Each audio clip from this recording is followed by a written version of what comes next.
ఒంగోలులోని ఆర్టీసీ బస్టాండ్లో కొన్ని కోట్ల రూపాయల విలువైన ఆస్తులను అధికారులను బెదిరించి వైసీపీ నేత చెవిరెడ్డి భాస్కర్ రెడ్డి, ఆయన తనయుడు చెవిరెడ్డి మోక్షిత్ రెడ్డిలు లీజు పత్రాలు రాయించుకున్నారని జనసేన పార్టీ జిల్లా అధ్యక్షుడు షేక్ రియాజ్ ఆరోపించారు.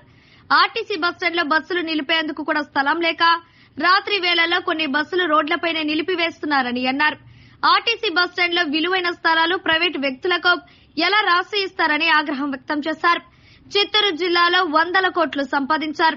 అదే వ్యక్తి ఒంగోలు పార్లమెంటు వైసీపీ అభ్యర్థిగా బరిలో ఉన్న చెవిరెడ్డి భాస్కర్ రెడ్డి ఎన్నికలకు 2 నెలల ముందు బస్టాండ్లో 240 గదుల విలువైన స్థలాన్ని అతి తక్కువ ధరతో దక్కించుకున్నారని మండిపడ్డారు.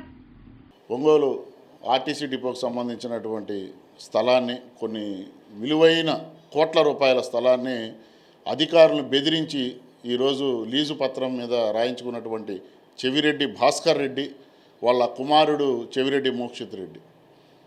ఎందుకంటే ఆర్టీసీ బస్సులు కూడా పార్కింగ్ చేసేటటువంటి పరిస్థితుల్లో ఒంగోలు ఆర్టీసీ బస్టాండ్ లేదు.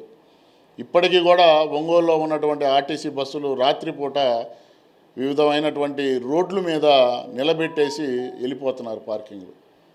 మరి ఆర్టీసీ బస్టాండ్లో ఉన్నటువంటి స్థలాలు, విలువైన స్థలాలు ప్రైవేటు పరమైనటువంటి వ్యక్తులకి ఎలా ఇస్తున్నారని చెప్పేసి మేము ప్రశ్నిస్తున్నాం. కొన్ని కోట్ల రూపాయలటువంటి ఆదాయం వచ్చేటటువంటి పరిస్థితులు ఉన్నాయి.